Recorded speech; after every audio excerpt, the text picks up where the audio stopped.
अस्सलाम वालेकुम dear students, my name is Saba and I am here to teach you biology class 9। आज हम पढ़ेंगे चैप्टर नंबर 8 के एक्सरसाइज के एमसीक्यूज़। सबसे पहला एमसीक्यू है, when we get energy from ATP, जब हम एटीपी से हमें एनर्जी मिलती है तो विच बॉन्ड्स आर ब्रोकन, तो कौन से बॉन्ड्स होते हैं जो कि एटीपी के अंदर टूट रहे होते हैं। A option is the right option, और पीपी बॉन्ड यानी फास्फोरस और फास्फोरस का बॉन्ड टूटता है तो एनर्जी मिलती है। Second one is light reactions of photosynthesis occur in, photosynthesis के अंदर जो लाइट रिएक्शन है वो कहाँ पे हो रहा होता है, तो option D is the right option, thylakoids of chloroplast में हो रहा होता है। Which type of chlorophyll is most common in plants, plants के अंदर जो है वो क्लोरोफिल की कौन सी टाइप सबसे ज़्यादा कॉमन है, तो option A is the right option, chlorophyll A.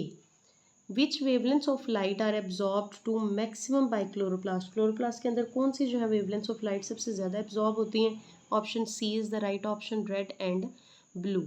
Which yeast when yeast ferments, next MCQ is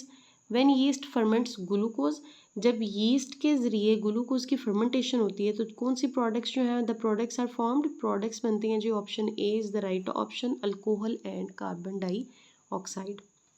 next one is where do the dark reaction of photosynthesis occur, photosynthesis के अंदर दो reaction है, dark reaction and the light reaction. Light reaction हमने जो है option लगाया था कि वो कहाँ पे हो रहा होता है, थाइलाकॉइड्स ऑफ क्लोरोप्लास्ट में। तो डार्क रिएक्शन जो है वो कहाँ पे हो रहा होता है, option A is the right option, stroma of chloroplast. Next one is which molecule donates electrons in the light dependent reactions of photosynthesis, light dependent से मुराद है डार्क रिएक्शन, और लाइट डिपेंडेंट यानी लाइट रिएक्शन जिनके अंदर जो है वो लाइट की ज़रूरत होती है, वहाँ पे जो इलेक्ट्रॉन्स होते हैं वो कौन सा मॉलिक्यूल डोनेट कर रहा होता है, तो option B is the right option, water molecule में से इलेक्ट्रॉन्स जो है डोनेट किए जाते हैं।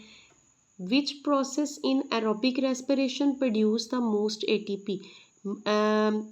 विच प्रोसेस इनमें से कौन सा जो है एरोबिक रेस्पिरेशन के दौरान जो है कौन सा ऐसा प्रोसेस चलता है जिसके अंदर सबसे ज़्यादा एटीपी प्रोड्यूस हो रहे होते हैं, option C is the right option, electron transport chain.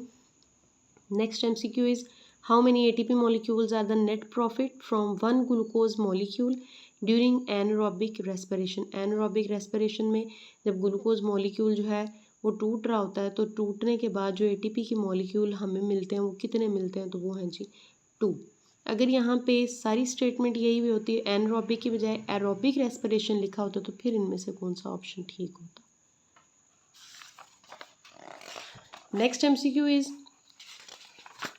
What is a common by product of anaerobic respiration in animal cells, animal cells के अंदर जो है वो एनरोबिक रेस्पिरेशन हो रही हो और उसके दौरान जो है वो कौन सी बाई प्रोडक्ट जो है वो तैयार होती है, तो option C is the right option, lactic acid बनता है एनिमल सेल्स के मसल्स के अंदर ड्यूरिंग द एनारोबिक रेस्पिरेशन।